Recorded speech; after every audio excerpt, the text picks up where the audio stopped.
afternoon, everybody, or good day, good evening. Your Chattering Magpie is here to share with you some more Jane Eyre. It is Monday, so it is a good day for a nice read. Now, if you are a pre-pub reader, I'm sure that you just enjoyed a really great pre-pub section. But regardless, today I'm going to read Jane Eyre, and we're going to have a nice relaxing time. Happy to see a few of you on the chat. Hello, Akihana, you finally made it to one of the sessions. Yay! Hooray for you. I'm so excited that you're finally here. I was like, man, it's going to be in the afternoon, so that means that Philippines time should be okay. So, but then I was like, what if they don't get the notification? Anyway, I'm glad that it all works out. I'm happy to see you here. And congratulations on being the very first one on the chat. Also, we have Liz Lepper, was also early gang. Hello, Liz, how are you? And says, I'm almost done with my final project. Now, is that the website that you said that you were doing on Bookworm?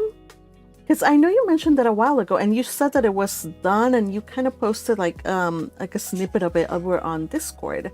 But are you further elaborating on that, or is that a different project? Let me know. Crusher says, brace yourselves, folks. We're entering the 19th century drama zone. Oh, yes. You know it's going to be dramatic when children are going to school and after they talk back to their elders. So good luck, Jane Eyre. Let's see what awaits you over at school. But first, I'm going to first say hello to the early gang and everybody who's here. And then I'll do a TLDR for those of you who haven't been at the earlier sessions. I think it was 1 and 2. This is session 3. Raise your hand if you haven't read this. It's okay. How am I supposed to know? TLDR, Jane Eyre is an orphan. She was living with her aunt, who was very cold, didn't really like her, didn't really love her. Her cousins were mean to her. So after she rebelled and she basically she told her aunt some really straight up facts, the aunt decided to just pack her off to school, and so she sent her to a place where we believe is going to be like very much like discipline heavy, if we are to go by the philosophy of the director that came over to visit them. So right now, Jane Eyre is so excited to just leave Gateshead. Gateshead is a place where her aunt lives. It's the name of the house. So she's excited to leave it. And she's gonna encounter the great big world on her own. And yeah, brace yourselves, as Crusher says. Noodles, Dumplings, Kimchi says, hey Magpie, hello fellow bookworms, and hello to you. Happy to see you. As ever, your name always makes me hungry. The other day, so I asked my mom, it's your birthday, where do you want to go? Because, you know, I like to cook, but I can't cook like feasts. Like if it's my birthday, my mom will cook a feast by herself. Well, I can't do that. I can probably do an entree, a side, 2 sides, and a salad, but that's not enough to celebrate my mom. So I'm like, okay, mom, we're gonna go out. Where do you want to go? And of all things, one of the things she said she wanted to go was a ramen place. We went. So on one of our trips to LA, there's a place in Tustin, here in the city of Tustin, not too far from where I live. That's that they have a noodles place. I forget the name of the place. It's a ramen place. It's really good. But I'm vegetarian, so it's really hard to find a good place that doesn't have like beef broth or pork bone broth or whatever. So this is totally vegan, and it was so good. Took my mom, had a really nice time laughing it up because she and my dad do not know how to use chopsticks. So yeah, it was a little bit of fun at their expense. But she wanted to go there, and I'm like, no, mom, that's not a place where you go to like celebrate your mom's birthday. I mean, it's nice, and it's not like it's cheap. I mean, the total bill for like 4 people was about $90 with the tip. So it's not like it's like super like hole in the wall cheap. It's just you want to take her to a nice place. So we decided on taking her to brunch at like a place, and that's nice. But unfortunately, it's one of those all-you-can-eat brunch buffets with mimosas and whatnot. So first off, we don't drink mimosas, so we didn't take advantage of the endless mimosas. And then, like, when we went to the buffet to get like the things, it had been like 2 years since we last went to that place for the brunch, and we'd forgotten how much emphasis there was on meat. And so, yeah, like it's been like 3 years since we ate meat, 2 or 3 years. So, we forgot about it. So we ended up just like having like good food, but like for the price, it was disappointing. I was like, man, there are no vegetarian options around here. Boo-hoo. And so yeah, I learned my lesson. So now that I look at your name, Noodles, Dumplings, Kimchi, I think with regret on on how instead of taking my mom to some delicious ramen, because it wasn't fancy enough, we went to get some brunch, and we were not able to have tamales or any of the other Mexican deliciousness because we're vegetarian and we'd forgotten. So yeah, and we ended up paying like twice as much for the brunch that we would have eaten over at the noodles place. So yeah, lesson learned. If your mom wants to go somewhere, just take her where she wants to go. Doesn't have to be fancy, just a place where you can all enjoy yourselves. I should have learned my lesson from the Blue Castle, when it's not about the occasion, it's not about the fanciness, it's all about the people you're with. That's what matters the most. So whether you're eating tacos by the side of the road, or noodles at a hole in the wall, or enjoying brunch with your family and only being able to eat eggs and looking wistfully at all of the tacos you could have had with handmade tortillas, but you can't because you're vegetarian now. Whatever you are, as long as you're with the right people, that's what matters. And so yeah, that was the lesson. So one of these days I'm going to go and just have some vegan ramen, and it'll be delicious, and I'll take my mom and I'll be like, yes mom, this we should have done here. All right, so end of my silly story. I think I saw some comments here. Okay, so Akiana says, breakfast time with Magpie for me. Ooh, what are you having for breakfast? I actually gonna have dinner right after this, so I am still working up a healthy appetite. And yeah. Red Tempest, hello, how are you? Liz Leper says, no, this is a different one. I'll post it on Discord when I'm done. Oh, okay, about your final project. Okay, cool, yeah, share it with us. Let's see. In Subtel, okay. Okay, I'm glad that you guys are saying hello to each other. I love it when I see the gang just say, yo, what's up? Seeing the gang interact gives me delight. Let's see. It's like seeing all the nestlings get along. I don't know. I just find it really cute. So, yes. Dread Temper says, I don't know if I'll stay the whole session since the medicine is going to kick in and make me drowsy. So there might only be a few memes for tomorrow. Red, I don't know what's going on, but I hope that your health is good. I appreciate the memes, but don't force yourself, okay? Don't force yourself.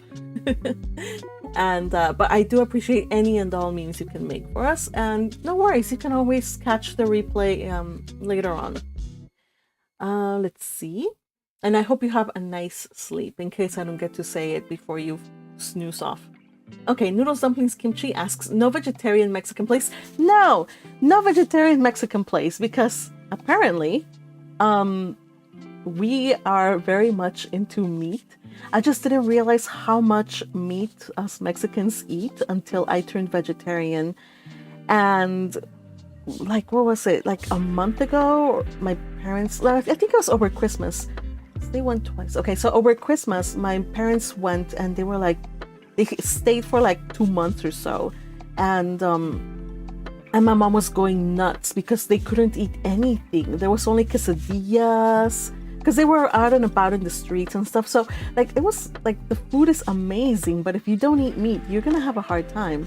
So my mom was like, I just could not wait to get back home. I just wanted to eat my food because like what I eat now, since I'm vegetarian, I don't like to eat like fake meat, like processed meats. I like to just eat plant, like chickpeas, lentils, beans, all that stuff, tofu. That's like my mainstay. Like that's what I will eat. Like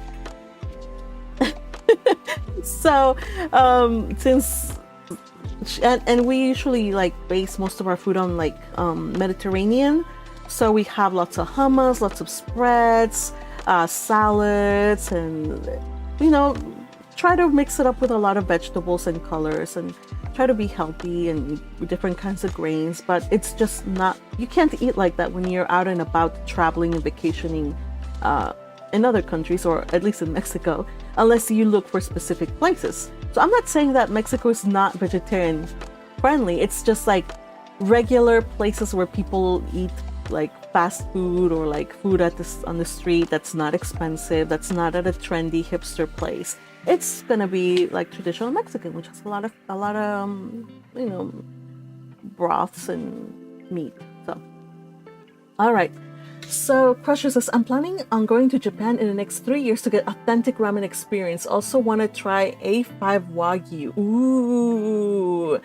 Yeah, right now it's a good time to go. Unfortunately, because of the situation with the currency, Japan right now is not doing so well. So you'll get a better bang for your buck if you go around this time. I'm sorry to say it, I know, but you have to travel, you know, smart and make your money last as much as you can. So yeah, Crusher, it's I hope that your trip goes okay soon, and if you ever go anytime soon, remember to send us pictures.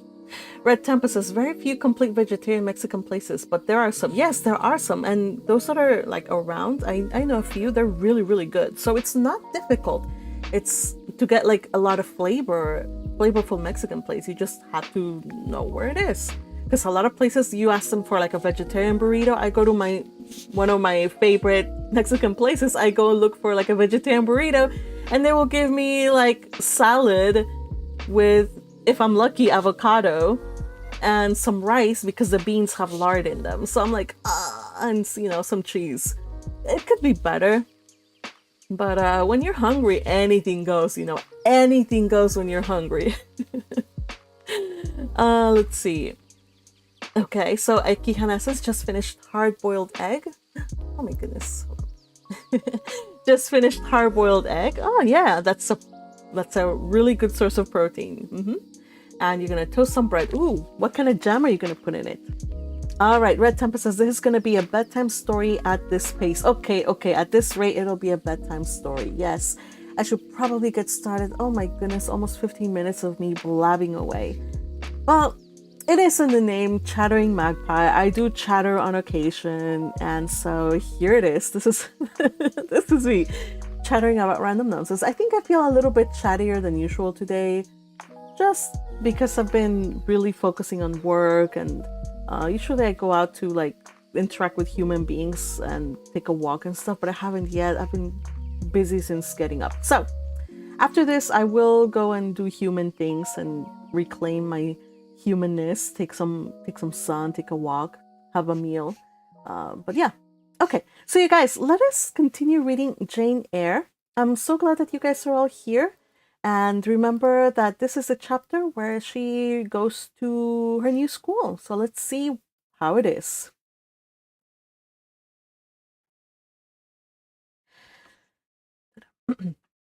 Five o'clock had hardly struck on the morning of the 19th of January, when Bessie brought a candle into my closet and found me already up and nearly dressed.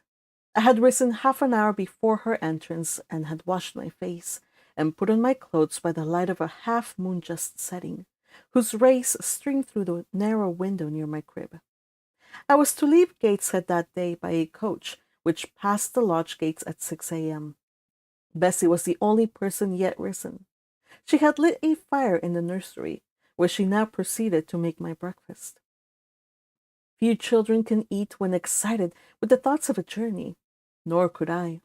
Bessie, having pressed me in vain to take a few spoonfuls of the boiled milk and bread she had prepared for me, wrapped up, wrapped up some biscuits in paper and put them into my bag. Then she helped me on with my pelisse and bonnet, and wrapping herself in a shawl, she and I left the nursery. As we passed Mrs. Reed's bedroom, she said, "Will you go in and bid Mrs. goodbye?" "Now, Bessie, she came to my crib last night when you were gone down to supper, and said I need not disturb her in the morning, or my cousins either, and that she told me to remember that she had always been my best friend, and to speak of her and be grateful to her accordingly." "What did you say, miss?" "Nothing. I covered my face with the bedclothes, and turned from her to the wall." "That was wrong, Miss Jane." "I was quite right, Bessie. Your missus has not been my friend. She has been my foe." "Oh, Miss Jane, don't say so." "Goodbye to Gateshead," cried I, as we passed through the hall and went out at the front door. The moon was set, and it was very dark. Bessie carried a lantern whose light glanced on wet steps and gravel roads sodden by a recent thaw. Raw and chill was the winter morning. My teeth chattered as I hastened down the drive. There was a light in the porter's lodge. When we reached it, we found the porter's wife just kindling her fire. My trunk, which had been carried down the evening before, stood corded at the door. It wanted but a few minutes of 6, and shortly after that hour had struck, the distant roll of wheels announced the coming coach. I went to the door and watched its lamps approach rapidly through the gloom. "Is she going by herself?" "Yes." "And how far is it?"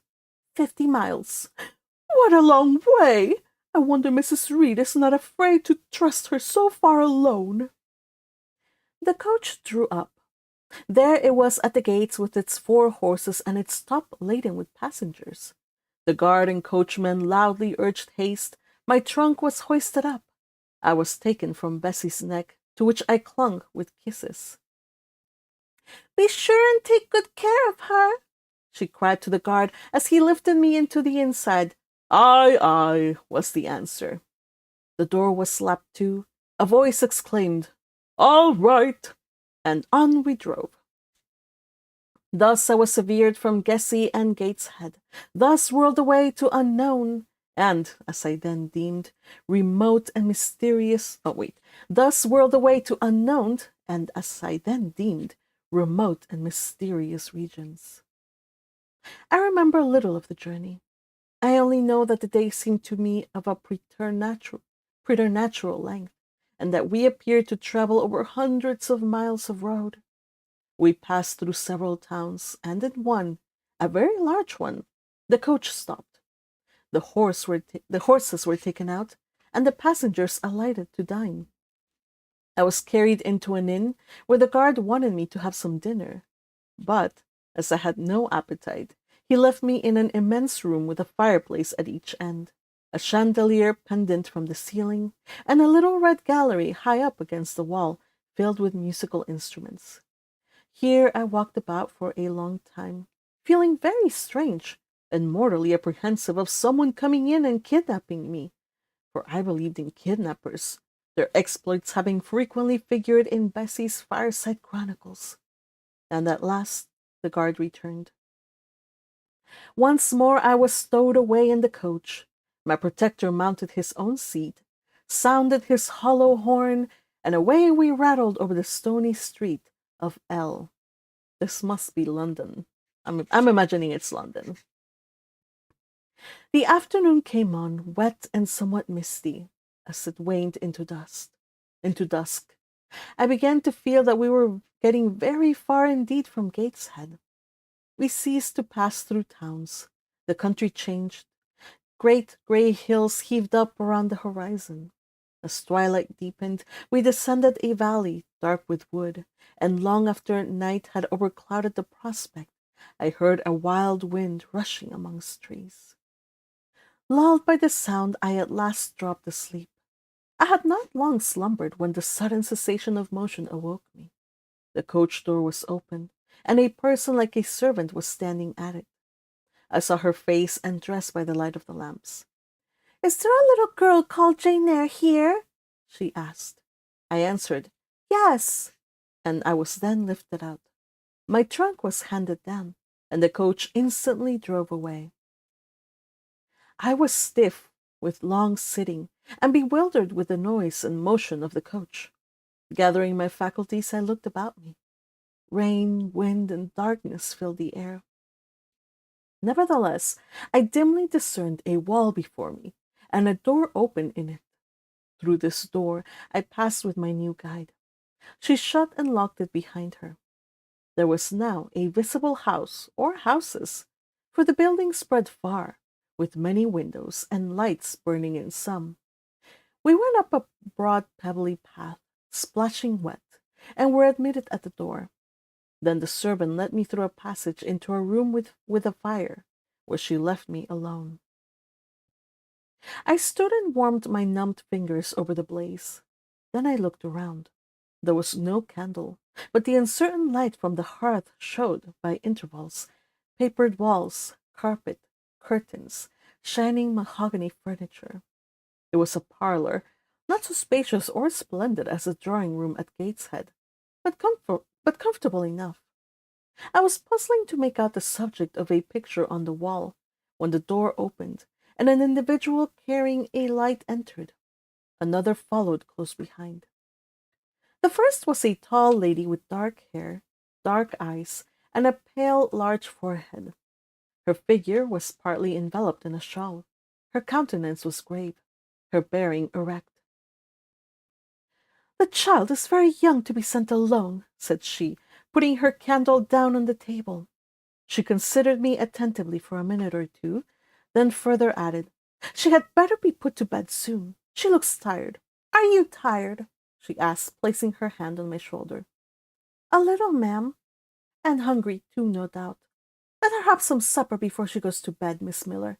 Is this the first time you have left your parents to come to school, my little girl?" I explained to her that I had no parents. She inquired how long they had been dead, then told how old I was, what was my name, whether I could read, write, and sew a little. Then she touched my cheek gently with her forefinger, saying she hoped I would be a good child. Then dismissed me along with Miss Miller. The lady I had left might be about 29. The one who went with me appeared some years younger. The first impressed me by her voice, look, and air. Miss Miller was more ordinary, ruddy in complexion, though of a careworn countenance, hurried in gait and action, like one who had always a multiplicity of tasks on hand. She looked indeed what I afterwards found she really was, an under-teacher. Led by her, I passed from compartment to compartment, from passage to passage, of a large and irregular building, till emerging from the total and somewhat dreary silence pervading that portion of the house we had traversed, we came upon the hum of many voices, and presently entered a wide, long room, with great deal tables, two at each end, on each of which burnt a pair of candles, and seated all around on benches, a congregation of girls of every age, from 9 or 10 to 20. Seen by the dim light of the dips, their number to me appeared countless, though not in reality exceeding 80. They were uniformly dressed in brown stuff frocks of quaint fashion and long holland pinafores. It was the hour of study. They were engaged in conning over their tomorrow's tasks, and the hum I had heard was the combined result of their whispered repetitions. Miss Miller signed to me to sit on a bench near the door. Then, walking up to the top of the long room, she cried out, "Monitors, collect the lesson books and put them away." All four tall girls arose from different tables, and going around gathered the books and removed them. Miss Miller again gave the word of command, "Monitors, fetch the supper trays." The tall girls went out and returned presently, each bearing a tray, with portions of something, I knew not what, arranged thereon, and a pitcher of water and mug in the middle of each tray. The portions were handed round, Those who liked took a draught of the water, the mug being common to all. When it came to my turn, I drank, for I was thirsty, but I did not touch the food. Excitement and fatigue rendered me incapable of eating. I now saw, however, that it was a thin oaten cake shared into fragments. The meal over, prayers were read by Miss Miller, and the classes filed off, two and two upstairs. Overpowered by this time with weariness, I scarcely noticed what sort of a place the bedroom was, except that, like the schoolroom, I saw that it was very long. Tonight I was to be Miss Miller's bedfellow. She helped me to undress. When laid down, I glanced at the long rows of beds, each of which was quickly filled with two occupants. In 10 minutes, the single light was extinguished, and amidst silence and complete darkness, I fell asleep. The night passed rapidly. I was too tired even to dream. I only awoke once to hear the wind rave in furious gusts and the rain fall in torrents, and to be sensible that Miss Miller had taken her place by my side. When I again unclosed my eyes, a loud bell was ringing. The girls were up and dressing. They had not yet begun to dawn, and a rushlight or two burned in the room. I, too, rose reluctantly. It was bitter cold, and I dressed as well as I could for shivering, and washed when there was a basin at liberty, which did not occur soon. As there was but one basin to 6 girls on the stands down the middle of the room. Again the bell rang. All formed in file, 2 and 2, and in that order descended the stairs and entered the cold and dimly lit schoolroom. Here prayers were read by Miss Miller. Afterwards she called out, "Form classes!" A great tumult succeeded for some minutes, during which Miss Miller repeatedly exclaimed, "Silence!" and "Order!" When it subsided, I saw them all drawn up in 4 semicircles before 4 chairs, placed at the 4 tables. All held books in their hands, and a great book, like a Bible, lay on each table, before the vacant seat.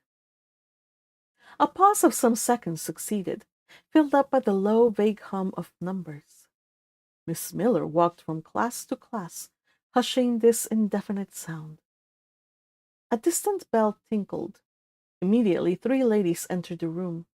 Each walked to a table and took her seat. Miss Miller assumed the 4th vacant chair, which was that nearest the door, and around which the smallest of the children were assembled.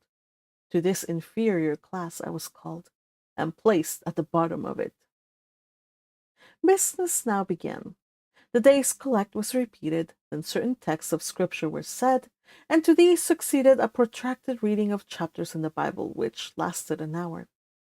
By the time that exercise was terminated, day had fully dawned. The indefatigable bell now sounded for the 4th time. The classes were marshaled and marched into another room to breakfast. How glad I was to behold a prospect of getting something to eat. I was now nearly sick from inanition,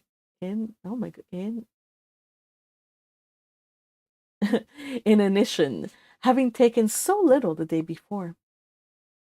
The refectory was a great low-ceilinged, gloomy room. On 2 long tables smoked basins of something hot, which, however, to my dismay, sent forth an odor far from inviting. I saw a universal manifestation of discontent when the fumes of the repast met the nostrils of those destined to swallow it. From the van of the procession, the tall girls of the 1st class rose the whispered words, "Disgusting! The porridge is burnt again!" "Silence!" ejaculated a voice, not that of Miss Miller, but one of the upper teachers, a little and dark personage, smartly dressed, but of somewhat morose aspect, who installed herself at the top of one table, while a more buxom lady presided at the other. I looked in vain for her I had first seen the night before. She was not visible. Miss Miller occupied the foot of the table where I sat, and the strange, foreign-looking elderly lady, the French teacher, as I afterwards found, took the corresponding seat on the other board. A long grace was said, and a hymn sung, then the servant brought in some tea for the teachers, and the meal began. Ravenous, and now very faint, I devoured a spoonful or two of my portion without thinking of its taste. But the first edge of hunger blunted.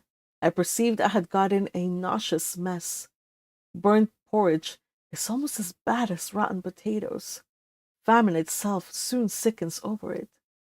The spoons were moved slowly. I saw each girl taste her food and try to swallow it, but in most cases the effort was soon relinquished. Breakfast was over, and none had breakfasted. Thanks being returned for what we had not got, and a second hymn chanted, the refectory was evacuated for the schoolroom. I was one of the last to go out, and in passing the tables I saw one teacher take a basin of the porridge and taste it. She looked at the others. All their countenances expressed displeasure, and one of them, the stout one, whispered, "Abominable stuff! How shameful!" A quarter of an hour passed before lessons again began, during which the schoolroom was in a glorious tumult. For that space of time it seemed to be permitted to talk aloud and more freely, and they used their privilege. The whole conversation ran on the breakfast, which one and all abused roundly. Poor things! It was the sole consolation they had. Miss Miller was now the only teacher in the room. A group of great girls standing about her spoke with serious and sullen gestures. I heard the name of Mr. Brocklehurst pronounced by some lips, at which Miss Miller shook her head disapprovingly, but she made no great effort to check the general wrath. Doubtless she shared in it. A clock in the schoolroom struck 9. Miss Miller left her circle, and standing in the middle of the room, cried, "Silence! To your seats!" Discipline prevailed. In 5 minutes the confused throng was resolved to order, and comparative silence quelled the babel clamor of tongues. The upper teachers now punctually resumed their posts, but still all seemed to wait. Ranged on benches down the sides of the room, the 80 girls sat motionless and erect. A quaint assemblage they appeared, all with plain locks combed from their faces, not a curl visible, in brown dresses made high and surrounded by a narrow tucker about the throat, with little pockets of holland, shaped something like a Highlander's purse, tied in front of their frocks, and destined to serve the purpose of a work-bag. All, too, wearing woolen stockings and country-made shoes fastened with brass knuckles. About 20 of those clad in this costume were full-grown girls, or rather young women. It suited them ill, and gave an air of oddity even to the prettiest. I was still looking at them, and also at intervals examining the teachers, none of whom precisely pleased me, for the stout one was a little coarse, the dark one not a little fierce, the foreigner harsh and grotesque, and Miss Miller, poor thing, looked purple, weather-beaten, and overworked. When, as my eye wandered from face to face, the whole school rose simultaneously, as if moved by a common spring. What was the matter? I had heard no order given. I was puzzled. Ere I had gathered my wits, the classes were again seated. But as all eyes were now turned to one point, mine followed the general direction, and encountered the personage who had received me last night. She stood at the bottom of the long room, on the hearth, for there was a fire at each end. She surveyed the 2 rows of girls silently and gravely. Miss Miller, approaching, seemed to ask her a question, and having received her answer, went back to her place and said aloud, "Monitor of the first class, fetch the globes." While the direction was being executed, the lady consulted moved slowly up the room. I suppose I have a considerable organ of veneration, for I retain yet the sense of admiring awe with which my eyes traced her steps. Seen now in broad daylight, she looked tall, fair, and shapely. Brown eyes with a benignant light in their irids, and a fine penciling of long lashes round, relieved the whiteness of her large front. On each of her temples her hair, of a very dark brown, was clustered in round curls, according to the fashion of those times, when neither smooth bands nor long ringlets were in vogue. Her dress, also in the mode of the day, was of purple cloth, relieved by a sort of Spanish trimming of black velvet. A gold watch, watches were not so common then as now, shone at her girdle. Let the reader add, to complete the picture, refined features, a complexion, if pale, clear, and a stately air and carriage, and he will have at least, as clearly as words can give it, a correct idea of the exterior of Miss Temple. Maria Temple, as I afterwards saw the name written in a prayer book instructed to me to carry to church.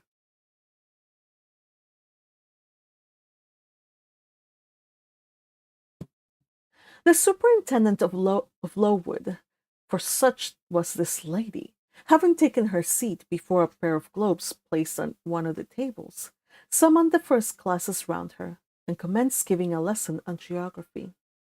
The lower classes were called by the teachers. Repetitions in history, grammar, etc., went for an hour. Writing and arithmetic succeeded, and music lessons were given by Miss Temple to some of the elder girls.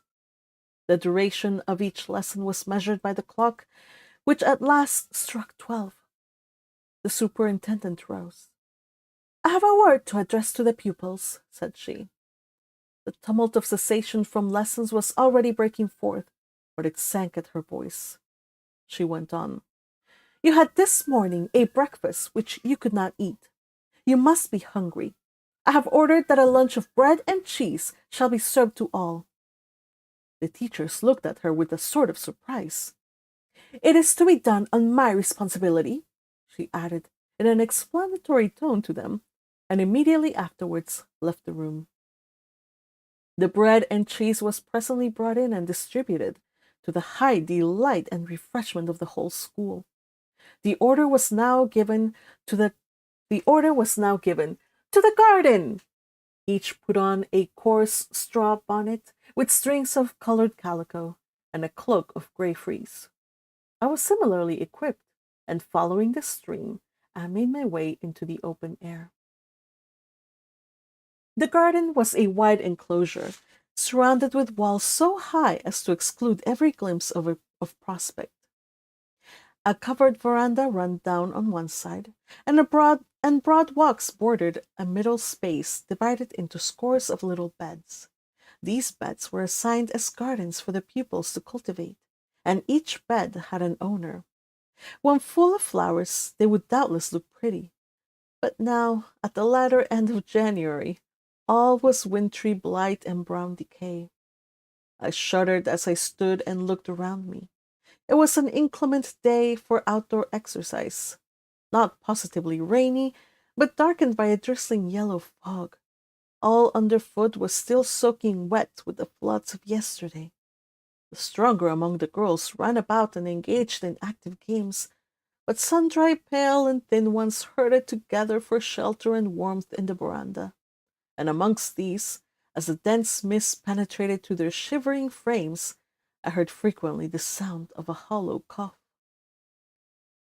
As yet I had spoken to no one, nor did anybody seem to take notice of me. I stood lonely enough, but to that feeling of isolation I was accustomed. It did not oppress me much. I leant against the pillar of the veranda, drew my grey mantle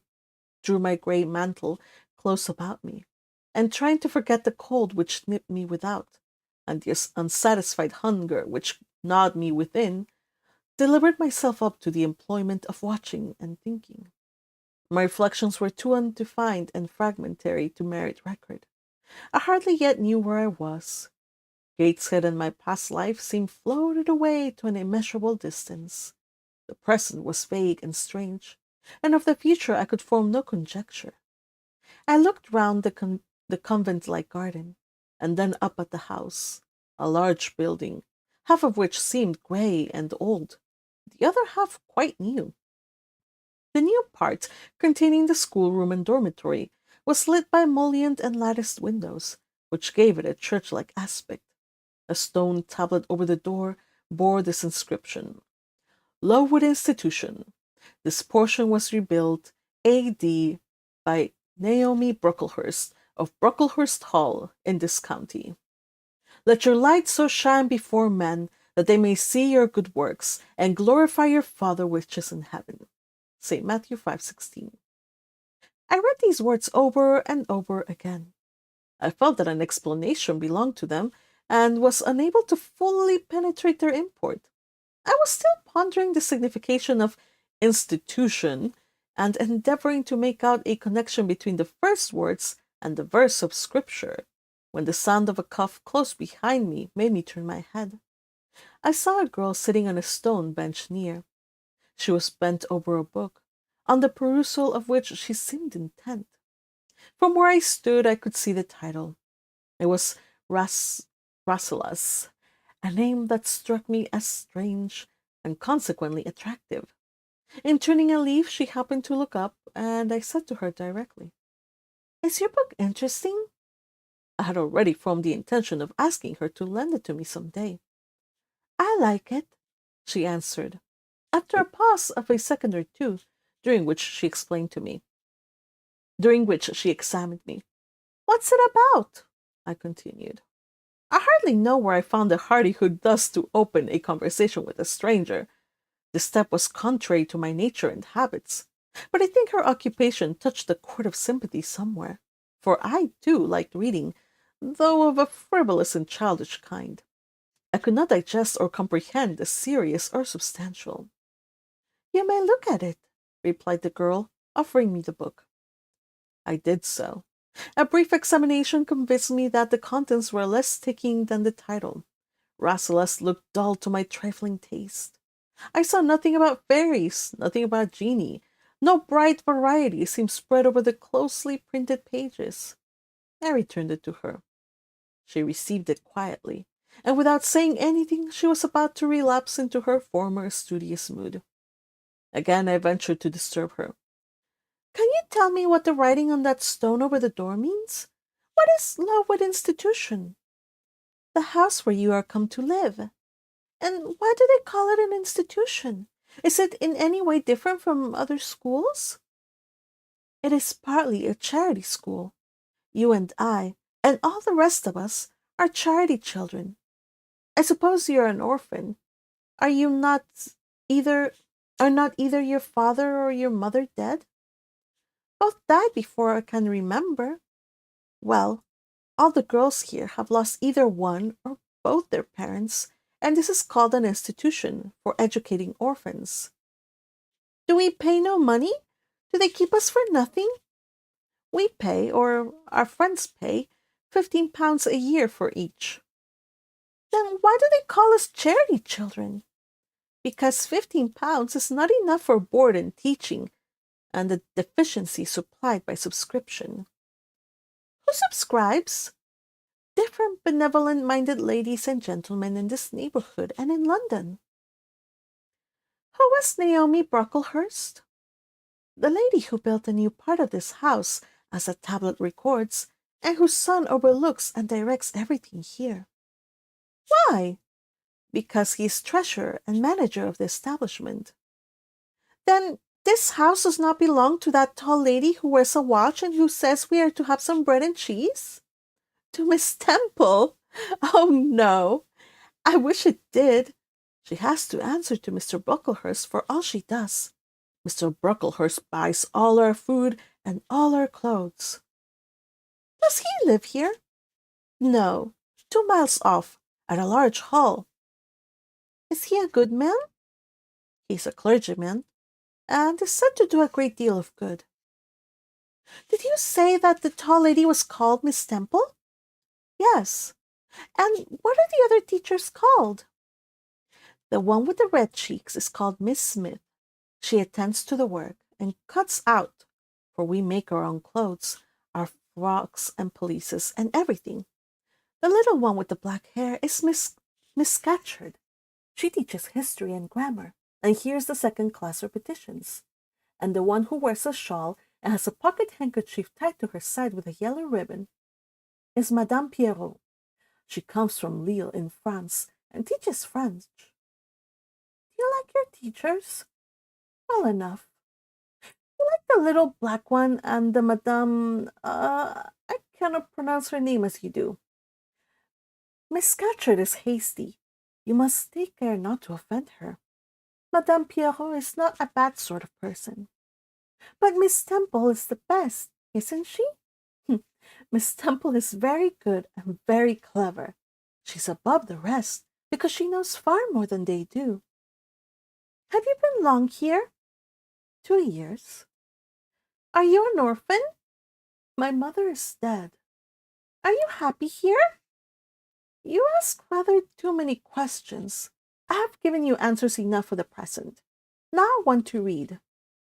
But at that moment, the summons sounded for dinner. All re-entered the house. The odor which now filled the refectory was scarcely more appetizing than that which had regaled our nostrils at breakfast.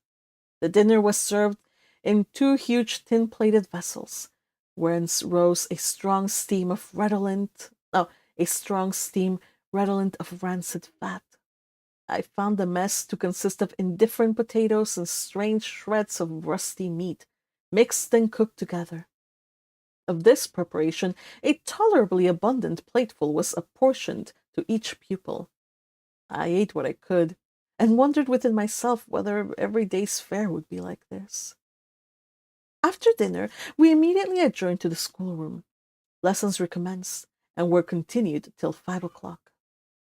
The only marked event of the afternoon was that I saw the girl with whom I had conversed in the veranda dismissed in disgrace by Miss Scatcherd from a history class, and sent to stand in the middle of the large schoolroom. The punishment seemed to me in a high degree ignominious, especially for so great a girl.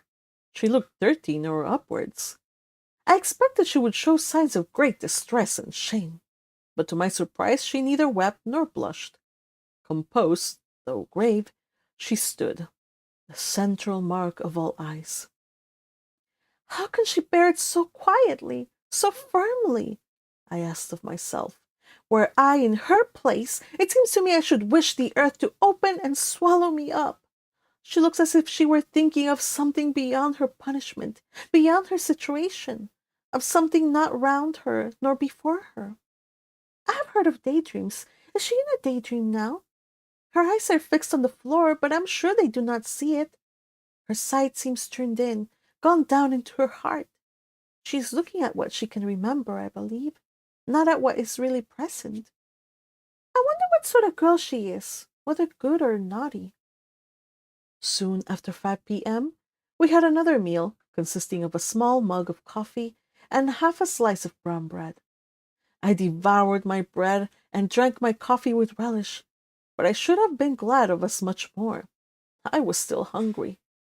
Half an hour's recreation succeeded, then study, then the glass of water and the piece of oat cake, prayers and bed. Such was my first day at Lowood. End of chapter. Okay, so what do you guys think of the new place where she's about to, what do you guys think of Lowood School and all the things that Jane experienced? And her trip over to Lowood as well. I wanted to stop somewhere in there to explain some things, but I won't. Well, I didn't want to interrupt the reading, so I'll just explain some things. So, let's see. But before this, let me just see what you guys have to say. So, speaking of, oh, okay. So, Akihana made their toast and is contemplating between peanut butter and sakura jam. Okay, sakura jam sounds amazing. Is it the flour or is it cherry? Cherry jam and flour and cherry flour jam. I wonder which one it is. Either way, it sounds amazing. Let's see. Okay, so Akihana says it's not bad, has a bit of a salty aftertaste. Interesting. I would have thought it was very sweet. So, oh no, the jam has mold in it. Oh no, that's awful. Oh no. Oh, dang it. Well, yeah, I guess it's peanut butter. I guess you were having the Jane Eyre treatment. The Sakura gave you that moldy moldy food for breakfast. Oh my gosh, I'm so sorry though. But it's kind of fitting given the fact that Jane and all the girls also had like bad food that had kind of gone bad for breakfast. Not only was it bad, but it was burnt. So we're given to understand that they're giving like old food. Yeah, they have to use old food for all their meals. Their stew was like kind of like mysterious meat with potatoes. They have bread and water like for their nighttime snack. They have coffee and bread. They're like, these are children. How can they be drinking coffee right before, like in the evening? Isn't that gonna like affect their sleep cycle? I guess I wonder if coffee was more expensive than tea. I'll have to think about that. All right. So now to explain some things about this time period. So we have the coach that goes around and delivers people, and coach, which is basically a carriage, was the usual way for people to travel. And so people that had like a lot of money, they had their own carriage. But coach is basically like the Greyhound bus. So anybody could just hop on board. So it's the Greyhound bus goes through every major city, and people get on, people get off. And so Jane was picked up by the coach and taken all the way through to her destination. Now, this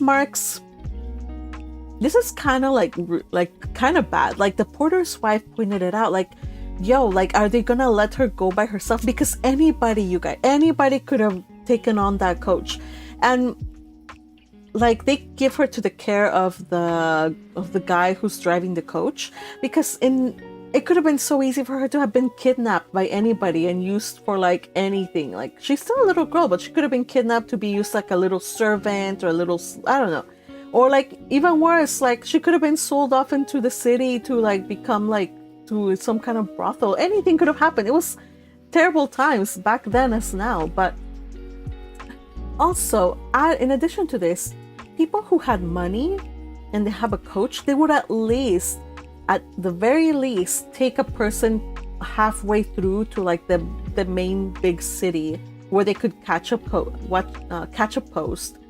And also,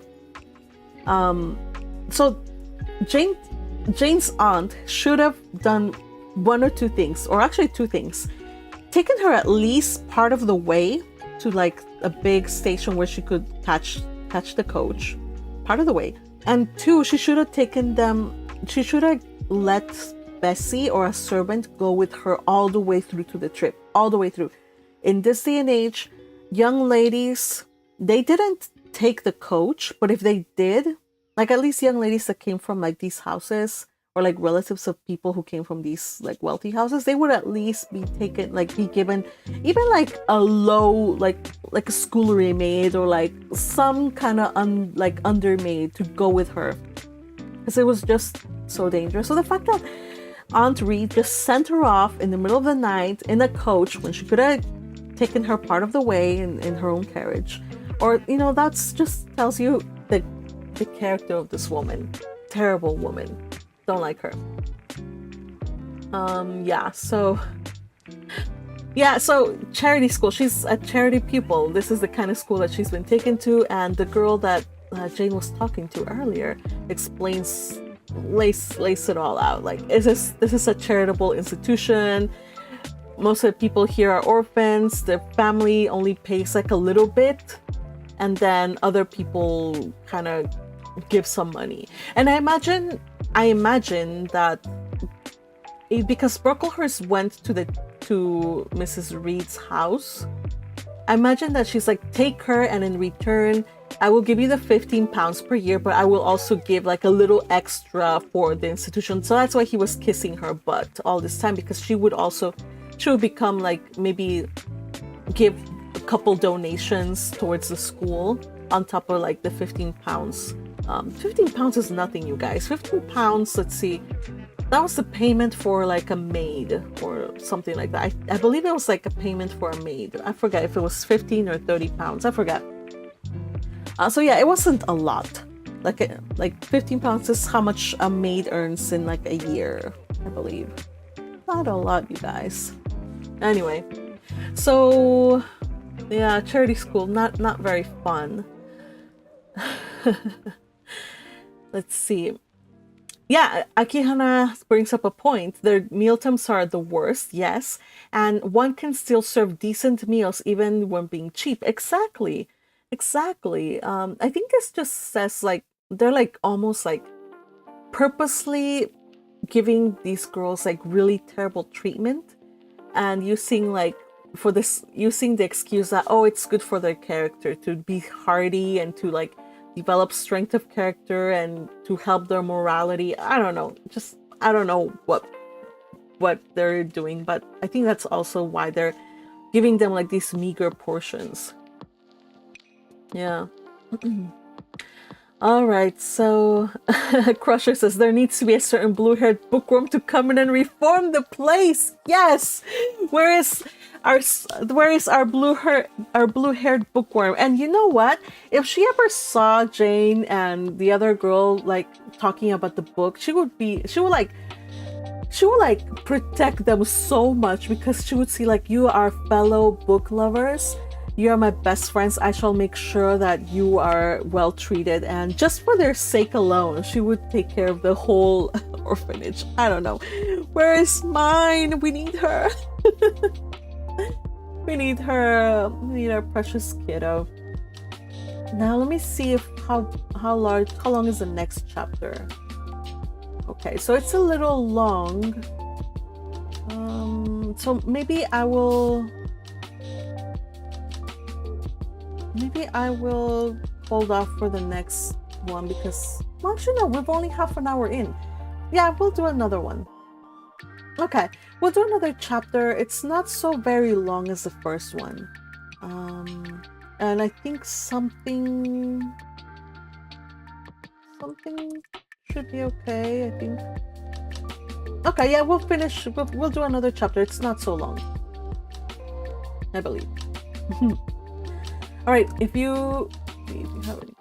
Oh, another thing that I want to show you guys while we're here, it's some of the memes that were shared in the Discord.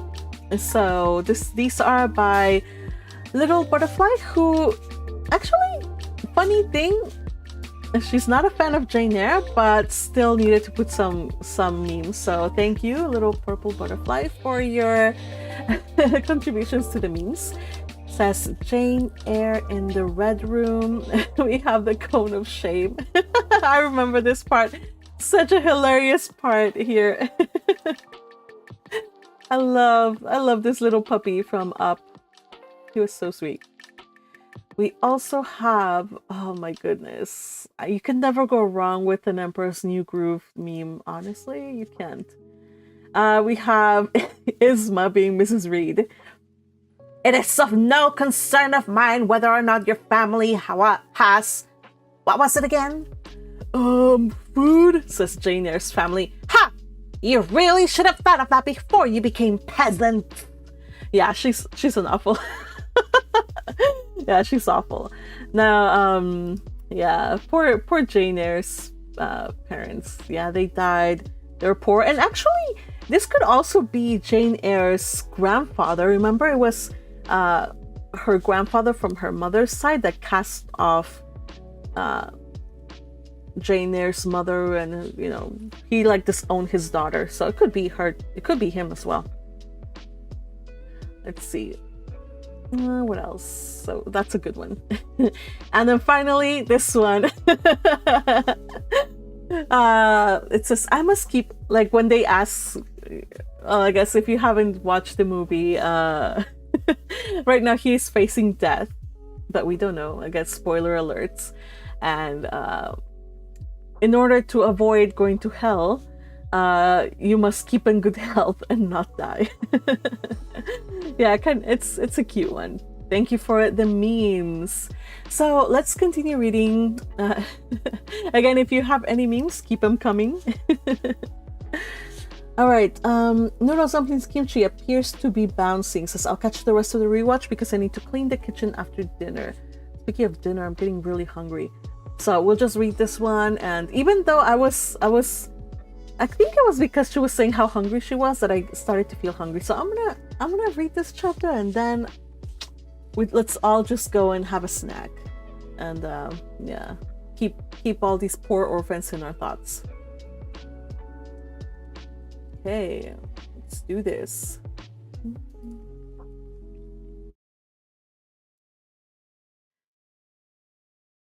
Okay. The next morning commenced as before. Wait, is that it? Yes, was it? Was it 5? Yes, it was. Okay, chapter 6. The next day commenced as before, getting up and dressing by rushlight. But this morning we were obliged to dispense with the ceremony of washing. The water in the pitchers was frozen. A change had taken place in the weather the preceding evening, and a keen northeast wind, whistling through the crevices of our bedroom windows all night long, had made us shiver in our beds, and turned the contents of the ears to ice. Before the long hour and a half of prayers and Bible reading was over, I felt ready to perish with cold. Breakfast time came at last, and this morning the porridge was not burnt. The quality was eatable, the quantity small. How small my portion seemed! I wished it had been doubled. In the course of the day, I was enrolled a member of the 4th class, and regular tasks and occupations were assigned me. Hitherto I had been a spectator of the proceedings at Lowood. I was now to become an actor therein. At first, being little accustomed to learn by heart, the lessons appeared to me both long and difficult. The frequent change from task to task, too, bewildered me, and I was glad when, about 3 o'clock in the afternoon, Miss Smith put into my hands a border of muslin 2 yards long, together with needle, thimble, etc., and sent me to sit in a quiet corner of the schoolroom, with directions to hem the same. At that hour most of the others were sewing likewise, but one class still stood round Miss Scatcherd's chair reading, and as all was quiet, the subject of their lessons could be heard, together with the manner in which each girl acquitted herself, and the animadversions or commendations of Miss Scatcherd on the performance. It was English history. Among the readers I observed my acquaintance of the veranda. At the commencement of the lesson her place had been at the top of the class, but for some error of pronunciation, or some inattention to stops, she was suddenly sent to the very bottom. Even in that obscure position, Miss Scatcherd continued to make her an object of constant notice. She was continually addressing to her such phrases as the following: Burns, it seems to me was her name.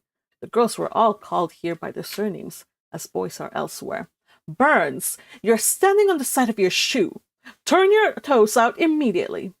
Burns, you poke your chin most unpleasantly. Try it in.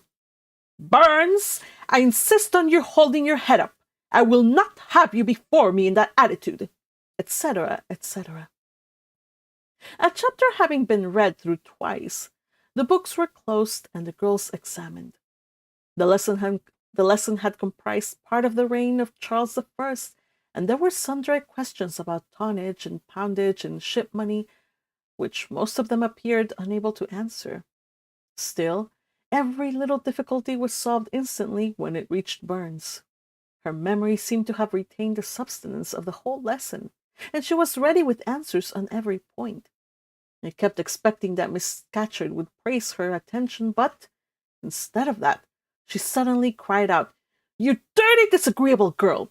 You have never cleaned your nails this morning! Burns made no answer. I wondered at her silence.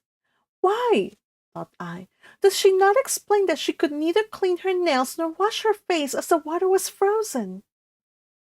My attention was now called off by Miss Smith, desiring me to hold a skein of thread. While she was winding it, she talked to me from time to time, asking whether I had ever been at school before, whether I could mark, stitch, knit, etc., till she dismissed me. I could not pursue my observations on no, till she dismissed me. I could not pursue my observations on Miss Scatcherd's movements. When I returned to my seat, that lady was just delivering an order of which I did not catch the import. But Burns immediately left the class, and going into the smaller inner room where the books were kept, returned in half a minute, carrying in her hand a bundle of twigs tied together at one end. This ominous tool she presented to Miss Scatcherd with respectful courtesy. Then she quietly and without being told unloosened her pinafore, and the teacher instantly and sharply inflicted on her neck a dozen strokes with the bunch of twigs. Not a tear rose to Burns's eye, and while I paused from my sewing, because my fingers quivered at the spectacle with a sentiment of unavailing and impotent anger, not a feature of her pensive face altered its ordinary expression. "Hardened girl!" exclaimed Miss Scatcherd. "Nothing can correct you of your slatternly habits. Carry the rod away." Burns obeyed. I looked at her narrowly as she emerged from the book closet.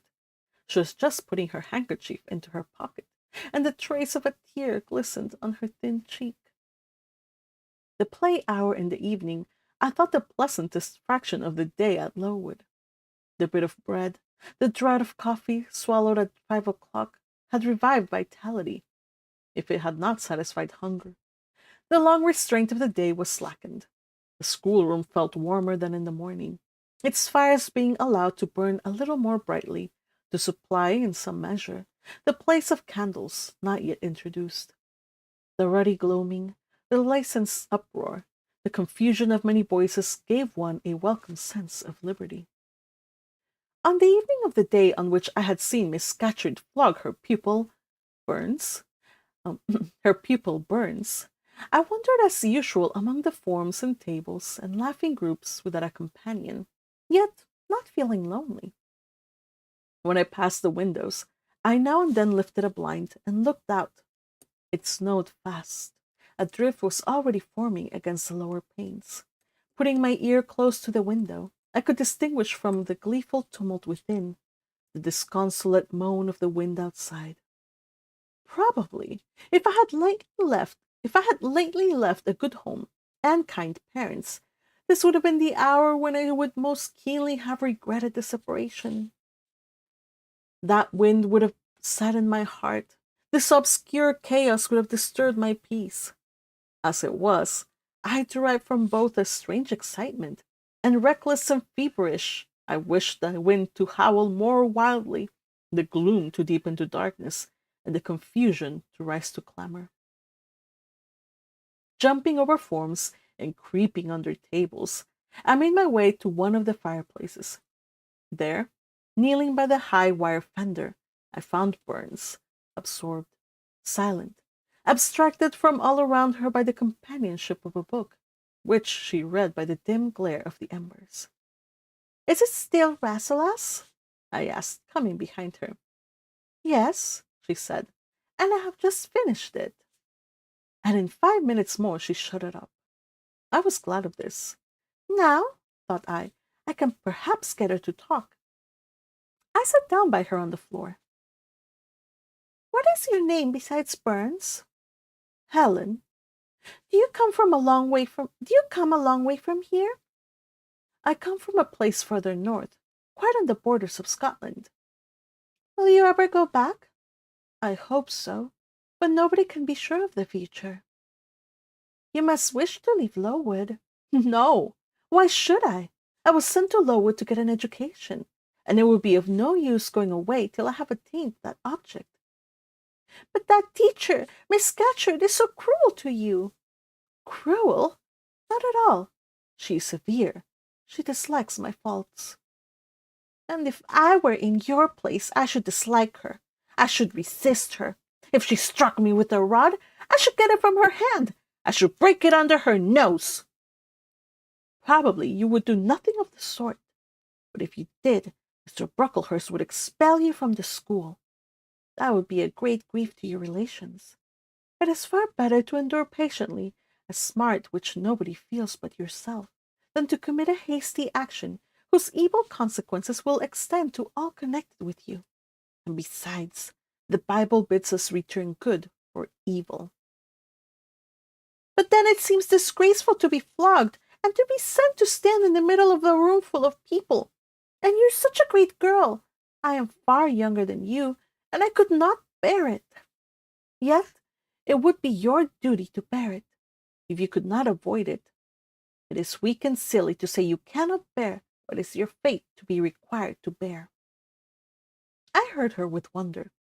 I could not comprehend this doctrine of endurance, and still less could I understand or sympathize with the forbearance she expressed for her chastiser. Still, I felt that Helen Burns considered things by a light invisible to my eyes. I suspected she might be right and I wrong, but I would not ponder the matter deeply. Like Felix, I put it off to a more convenient season. You say you have faults, Helen. What are they? To me you seem very good. Then learn from me not to judge by appearances. I am, as Miss Scatcherd said, slatternly. I seldom put and never keep things in order. I am careless. I forget rules. I read when I should learn my lessons. I have no method, and sometimes I say, like you, that I cannot bear to be subjected to systematic arrangements.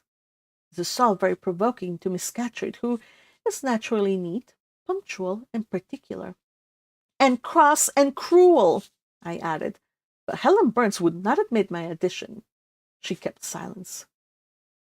Is Miss Temple as severe to you as Miss Scatcherd? At the utterance of Miss Temple's name, a soft smile flitted over her grave face. Miss Temple is full of goodness. It pains her to be severe to anyone, even the worst in the school. She sees my errors and tells me of them gently, and if I do anything worthy of praise, she gives me my meed liberally. One strong proof of my wretchedly defective nature is that even her expostulations, so mild, so rational, have not influence to cure me of my faults, and even her praise, though I value it most highly, cannot stimulate me to continued care and foresight. That is curious, said I. It is so easy to be careful. For you, I have no doubt it is. I observed you in your class this morning, and saw you were closely attentive. Your thoughts never seemed to wander while Miss Miller explained the lesson and questioned you. Now mine continually rove away, when I should be listening to Miss Scatcherd, and collecting all she says with assiduity. Often I lose the very sound of her voice. I fall into a sort of dream. Sometimes I think I am in Northumberland, and that the noises I hear round me are the bubbling of a little brook which runs through Deepden, near our house. Then, when it comes my turn to reply, I have to be awakened, and having heard nothing of what was read for listening to the visionary brook, I have no answer ready. Yet how well you replied this afternoon! It was mere chance. The subject on which we had been reading had interested me. This afternoon, instead of dreaming of Deepden, I was wondering how a man who wished to do right could act so unjustly and unwisely as Charles I sometimes did, and I thought what a pity it was, with his integrity and conscientiousness, he could see no further than the prerogatives of the crown. If he had but been able to look to a distance, and see how what they called the spirit of the age was tending. Still, I like Charles. I respect him. I pity him. Poor murdered king. Yes, his enemies were the worst. They shed blood they had no right to shed. How dared they kill him? Helen was talking to herself now. She had forgotten I could not very well understand her, that I was ignorant, or nearly so, of the subject she discussed. I recalled her to my level. And when Miss Temple teaches you, do your thoughts wander then? No, certainly not often, because Miss Temple has generally something to say which is newer than my own reflections. Her language is singularly agreeable to me, and the information she communicates is often just what I wish to gain. Well then, with Miss Temple you're good? Yes, in a passive way. I make no effort. I follow as inclination guides me. There is no merit in such goodness. A great deal. You are too good to those who are good to you. It is all I ever desired to be. If people were always kind and obedient to those who are cruel and unjust, the wicked people would have it all their own way. They would never feel afraid, and so they would never alter, but would grow worse and worse. When we are stuck at without a reason, we should strike back again very hard. I am sure we should, so hard as to teach the person who struck us never to do it again. You will change your mind, I hope, when you grow older. As yet you are but a little untaught girl. But I feel this, Helen. I must dislike those who, whatever I do to please them, persist in disliking me. I must resist those who punish me unjustly. It is as natural as that I should love those who show me affection, or submit to punishment when I feel it is deserved. Heathens and savage tribes hold that doctrine, but Christians and civilized nations disown it. How? I don't understand. It is not violence that best overcomes hate, nor vengeance that most certainly heals injury. What then? Read the New Testament and observe what Christ says and how he acts. Make his word your rule and his conduct your example. What does he say? Love your enemies, bless them that curse you, do good to them that hate you, and despitefully use you. Then I should love Miss Reed, which I cannot do. I should bless her son, which is impossible. In her turn, Helen Burns asked me to explain, and I proceeded forthwith to pour out in my own way the tale of my sufferings and resentments. Bitter and truculent when excited, I spoke as I felt without reserve or softening. Helen heard me patiently to the end. I expected she would then make a remark, but she said nothing. Well, I asked impatiently, is not Miss Reed a hard-hearted bad woman? She has been unkind to you, no doubt, because you see she dislikes your cast of character, as Miss Scatcherd does mine. But how minutely you remember all she has done and said to you! What a singularly deep impression of her injustice seems to have made on your heart! No ill usage so brands its record on my feelings. Would you not be happier if you tried to forget her severity, together with the passionate emotions it excited? Life appears to me too short to be spent in nursing animosity or registering wrongs. We are, and must be, one and all, burdened with faults in this world, but the time will soon come when I trust we shall put them off in putting off our corruptible bodies, when debasement and sin will fall from us with this cumbrous frame of flesh, and only the spark of the spirit will remain, the impalpable principle of light and thought, pure as when it left the Creator to inspire the creature. Whence it came will return, perhaps to be communicated to some being higher than man, perhaps to pass through gradations of glory, from the pale human soul to brighten the seraph. Surely it will never, on the contrary, be suffered to degenerate from man to fiend. No, I cannot believe that. I hold another creed, which no one ever taught me, and which I seldom mention, but in which I delight, and to which I cling. For it extends hope to all. It makes eternity a rest, a mighty home, not a terror and an abyss. Besides, with this creed, I can so clearly distinguish between the criminal and his crime. I can so sincerely forgive the first, while I abhor the last. With this creed, revenge never worries my heart. Degradation never too deeply disgusts me. Injustice never crushes me too low. I live in calm, looking to the end.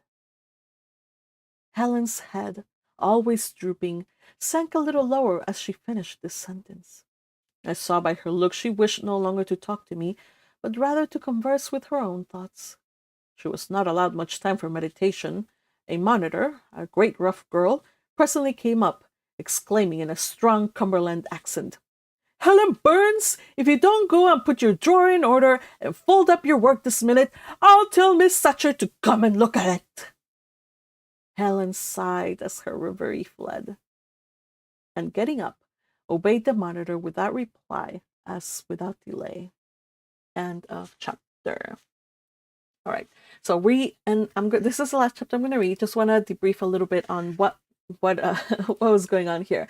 So during the whole course of this book, we got, like I said, we get Jane meeting all kinds of characters who have different views and opinions about life and Christianity and how it plays out into their lives. We have Brocklehurst, who's he's like saying like, oh, like people are going to go to hell, and he uses fear to chastise people. Helen is more of like a passive person who will accept everything, and it's okay. Helen's point of view is absolutely like totally opposite to Jane, who's like, no, an eye for an eye, dude. Like, if somebody hits me, I'm gonna hit them. Like, one of the funniest things was when Jane was like, when Miss Scatcherd hit Helen in the back of her neck with the reeds. She was like, man, if that had been me, I would have taken the thing from the teacher's hand and broke and snapped it in half in front of her. So yeah, like Jane is like a spitfire. After her awakening, I call it her awakening, when she finally snapped after the abuses of her cousin. She had her awakening. She's now like a little firebrand. She's wild. She's learning things, but right now she's doesn't have the kind of discipline needed to control her emotions and stuff. So right now, she can.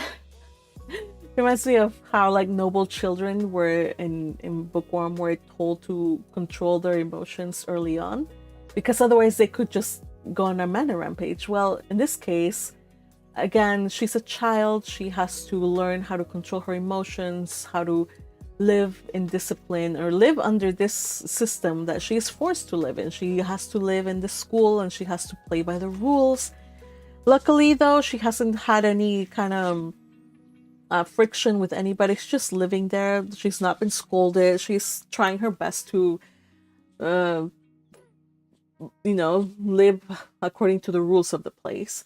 But it's not like she's being a good girl. It's just that nobody has punished her, or like she hasn't been singled out in cruelty. Like, everybody's experiencing the same kind of situation. So and it's not like everybody's bad. It's just, so right now Jane is just getting used to the place. We're gonna see a little bit more of Jane and Helen in the next chapter or so. I wanted to show like a little bit of like some images from the adaptations, but I do believe that they are spoilers for the next chapter. So I'll just save them for the next read along session. Let's see, what else did I want to point out? Oh, do you guys notice the detail of like how the room was so cold that the ice in the pitchers froze? I mean, the water in the pitchers froze to ice. So the girls could not wash. They could not wash their faces or anything like that. It's really, really cold. Poor dears. So yeah, and Crusher brings up a good point. Helen is a good teacher for Jane. Yes. Jane is absolutely not accepting her doctrine. But yeah, Helen is I believe going to be a good influence for Jane, because Jane needs desperately somebody who will help her grow up to be be able to have a dominion over her emotions and her passions and stuff, as we might say. So yeah, Helen's gonna be a good influence for her. Kind of feel bad for Helen though. She's just like she's a very good girl, pious girl. Like, she does her best according to what Jane sees. Of course, Jane doesn't know everything or whatever, but we see that Helen is just, you know, submitting to discipline quietly and meekly. But yeah, Helen's an important character for Jane, and I will leave that, and we will see why later on, or we'll see a little bit more of her in the next read along. So yeah, let me know what you guys think about these chapters. Anything else that I have to remember here? I think that is all. Again, one of the things that I want to also point out, which is interesting, I'm not sure if this is around the time of the Industrial Revolution, but they mentioned something like a yellow fog. Well, back in the day, there was like a natural phenomenon where like fogs were so thick in England, like so thick that people actually almost fell sick because of them, and they were yellow because of the smoke and all the dirty, like from all the chimneys, and later on from the from when, you know, factories and stuff came about, the air got even dirtier. But yeah, like the fog is yellow. Some people have said, I believe that it, with the smoke from chimneys and stuff plus the fog, it caused like a kind of like chemical reaction where the fog was yellow because of the sulfur. So it was sulfurous and it was not good for people to breathe. So these poor little girls, they have to, it's super cold, and then they go out to play out in the yard. But there's yellow fog. Oh my gosh, and it's January. So yeah.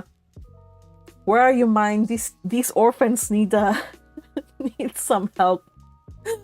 Alright, everybody. I had fun today. I hope you join me probably Wednesday. Wednesday. We'll see you on Wednesday for the next read along. Remember to check your notifications so you know when the next one is. And yeah, I hope that you have a good day. Oh, I got more memes. Hold on a second. Okay, memes courtesy of Crusher. Okay, so we have hate her and let your children bully her, then send her to boarding school. Treat your ward with respect and kindness. Of course, she's gonna totally smack that red button. Like, what's the deal with Mrs. Reed? Will we get any answers about her? Yes, we will. We will know more about Mrs. Reed later on. So be patient. There's some story back there, but I won't spoil it for you guys. And then we have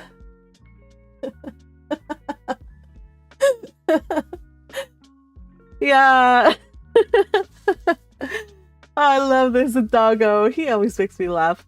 So friendship, very optimism, much hope. Wow, happy, such Helen. Yeah, I know, Helen. We love Helen.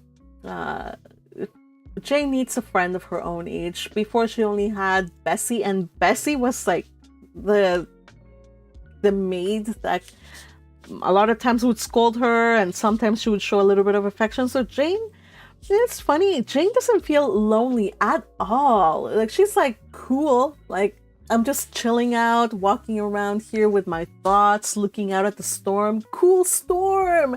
Come on, storm, get even more wild. She does not know the meaning of loneliness at this point because she's so used to being by herself. Poor darling.